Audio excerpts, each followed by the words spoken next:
Halloween पर Gotham city के mayor don Michel junior की एक सीरियल किलर द्वारा खुद को रिडलर कहकर हत्या कर दी जाती है। अरबती ब्रूस वेन, जिन्होंने 2 साल तक सतर्क बैटमैन के रूप में काम किया है, गोथम सिटी पुलिस विभाग (जीसीपीडी) के साथ जांच करते हैं। लेफ्टिनेंट जेम्स गॉर्डन को पता चलता है कि रिडलर ने बैटमैन के लिए एक संदेश छोड़ा था, लेकिन कमिश्नर पीट सैवेज ने उसे अपराध स्थल में प्रवेश करने की अनुमति देने के लिए फटकार लगाई और बैटमैन को जाने के लिए मजबूर कर दिया। द रिडलर सैवेज को मारता है और बैटमैन के लिए एक और संदेश छोड़ता है। बैटमैन और गॉर्डन को पता चलता है कि रिडलर ने मिशेल की कार में एक थंब ड्राइव छोड़ा था जिसमें एक महिला अन्निका के साथ मिचेल की छवियां आइसबर्ग लाउंज में थी, जो डकैत कारमाइन फाल्कोन के लेफ्टिनेंट पेंगुइन द्वारा संचालित एक नाइट क्लब है। बैटमैन पेंगुइन से सवाल करता है, जो अज्ञानता की याचना करता है, लेकिन नोटिस करता है कि सेलिना काइल, अन्निका की रूममेट और प्रेमिका, वहां वेट्रेस के रूप में काम करती है। अन्निका के गायब होने के बाद बैटमैन सेलिना को जवाब खोजने के लिए वापस आइसबर्ग लाउंज में भेजता है। सेलिना के माध्यम से बैटमैन को पता चलता है कि सैवेज फाल्कोन के पेरोल पर था, जैसा कि जिला अटॉर्नी गिल कोल्सन है। सेलिना ने संचार बंद कर दिया जब बैटमैन ने उसे फाल्कोन के साथ अपने संबंधों के बारे में बताया। रिडलर कोल्सन का अपहरण करता है, उसकी गर्दन पर एक टाइम कॉलर बम बांधता है और उसे मिशेल के अंतिम संस्कार में बाधा डालने के लिए भेजता है। जब बैटमैन आता है तो रिडलर उसे कोल्सन के फोन के जरिए कॉल करता है और धमकी देता है कि अगर कोल्सन 3 पहेलियों का जवाब नहीं दे सकता है तो वह बम विस्फोट कर देगा। बैटमैन कोल्सन को पहले 2 का जवाब देने में मदद करता है, लेकिन कोल्सन तीसरे का जवाब देने से इनकार कर देता है। उस सूचना देने वाले का नाम जिसने जीसीपीडी की जानकारी दी थी, जिसके कारण डकैत साल मारोनी के ऑपरेशन को समाप्त करने वाले एक ऐतिहासिक ड्रग बस्ट का नेतृत्व किया गया था। बम फट जाता है, कोल्सन की मौत हो जाती है और बैटमैन बेहोश हो जाता है। बैटमैन और गॉर्डन ने निष्कर्ष निकाला कि मुखबिर पेंगुइन हो सकता है और उसे ड्रग सौदे के लिए ट्रैक कर सकता है।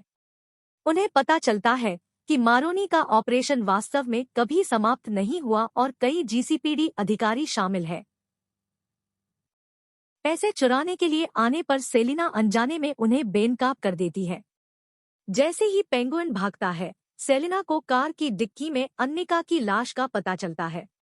बैटमैन पेंगुइन को पकड़ लेता है, लेकिन उसे पता चलता है कि वह मुखबिर नहीं था।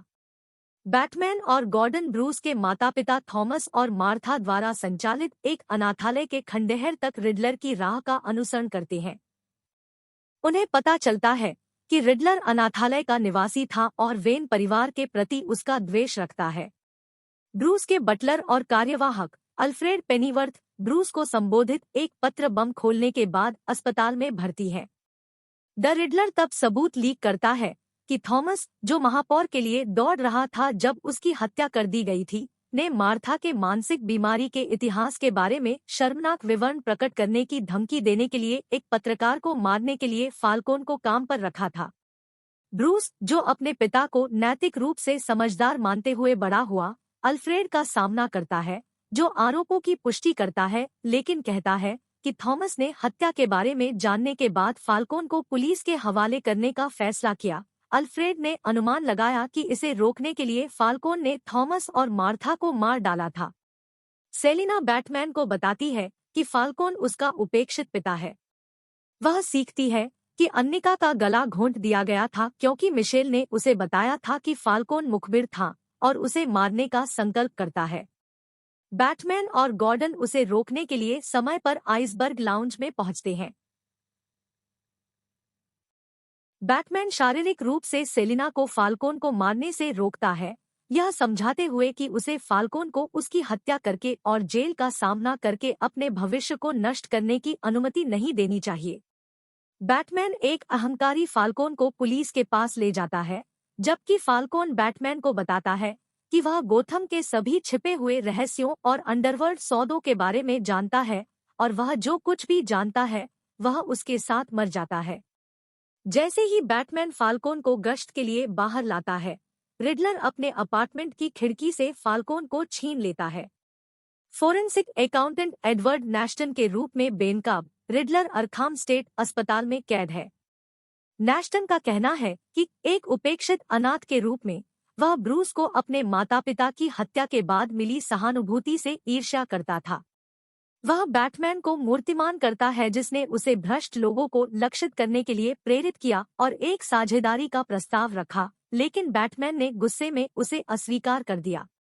अपनी मूर्ति द्वारा खारिज किए जाने से नाराज नैश्टन ने शेखी बघारना शुरू कर दिया, जिससे बैटमैन को पता चलता है कि नैश्टन के पास अभी भी कुछ योजना है। यह महसूस करने पर कि बैटमैन ने अपनी अगली कार्रवाई का पता नहीं लगाया है, एक प्रसन्न नैश्टन उसे एवे मारिया गाकर एक आखिरी सुराग देता है, जो मिशेल के अंतिम संस्कार में गाया गया गीत है, जिसका अर्थ है कि योजना का अंतिम भाग मेयर चुनाव बेला है, रियल की हत्या। हालांकि बैटमैन यह महसूस करने में विफल रहता है और कहता है, तुमने क्या किया है? अपने अपार्टमेंट की तलाशी में बैटमैन अनजाने में एक पुलिस वाले द्वारा सहायता प्राप्त करता है, जो उसे एक कालीन काटने का उपकरण दिखाता है, जिसे रिडलर ने शुरुआत में मेयर की हत्या कर दी थी। रिडलर के मास्टर प्लान को उजागर करने के लिए इस उपकरण को महसूस करना एक और सुराग है। बैटमैन ने अपार्टमेंट के गलीचे को काट दिया और फर्श पर खींचे गए नक्शे के माध्यम से पता चलता है कि नैश्टन ने गोथम के आसपास कार बम तैनात किए हैं। अपने कब्जे और कैद के नाटकों से पहले नैश्टन के अंतिम प्रसारण के एक ऑनलाइन वीडियो की तुलना में उसने जल्द ही ऐसा नहीं किया है, यह बताते हुए कि उसने एक ऑनलाइन खेती की थी जो महापौर चुनाव बेला रियल की हत्या करने की योजना बना रही थी। बम गोथम के आसपास के ब्रेकवाटर को नष्ट कर देते हैं और शहर में बाढ़ आ जाती है। एक इंडोर क्षेत्र में एक आश्रय स्थापित किया गया है, जहां नैश्टन के अनुयायी रियल को गैरघातक रूप से गोली मारते हैं, लेकिन बैटमैन और सेलिना द्वारा रोक दिया जाता है।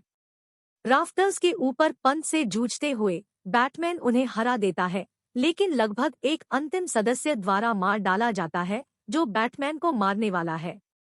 सेलिना आती है और उसे चूमने से पहले बैटमैन को बचाती है, उसे फाल्कोन की हत्या से रोकने के लिए धन्यवाद देती है। हालांकि सदस्य आता है और सेलिना को चाकू से लगभग मार देता है। बैटमैन अपनी चोटों से अक्षम है और सेलिना की रक्षा के लिए उठने में असमर्थ है। वह खुद को एड्रेनालाइन के साथ इंजेक्ट करता है, उठता है और सदस्य को जमीन पर ले जाता है। जब तक गॉर्डन और सेलिना ने उसे रोक नहीं दिया, तब तक उसने सदस्य को नीचे गिरा दिया और अपने चेहरे को बेरहमी से पीटता है। गॉर्डन सदस्य के पास जाता है और अपने सूजे हुए, कटे हुए चेहरे को प्रकट करने के लिए अपना मुखौटा फाड़ देता है। गॉर्डन पूछता है, तुम कौन हो? आदमी जवाब देता है, मैं प्रतिशोध हूँ।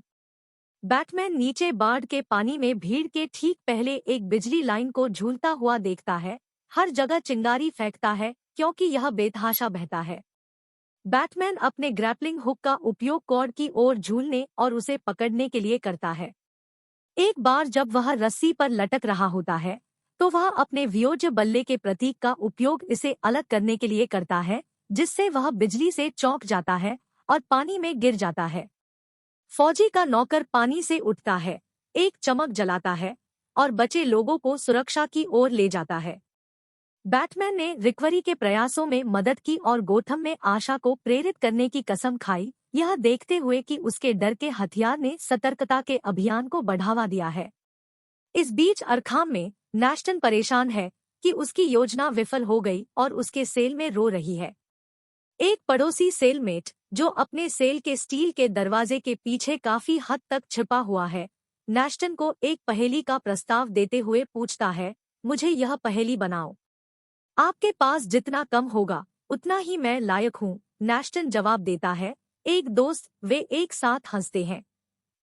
सेलिना गोथम को बचत से परे मानती है और बैटमैन को उसके साथ जाने के लिए मनाने की कोशिश करती है, लेकिन वह मना कर देता है। वे अपनी मोटरसाइकिलों पर सड़कों पर निकल पड़े, खेलकूद में एक दूसरे के इर्द गिर्द बुनाई कर रहे थे। जब वे सड़क पर एक कांटे पर पहुंचते हैं, तो सेलिना दाएं जाती है और बैटमैन बाईं ओर। जैसे ही वह क्षितिज में गायब हो जाती है, वह अपने दर्पण में पीछे मुड़कर देखता है। फिर वह सीधे आगे देखता है।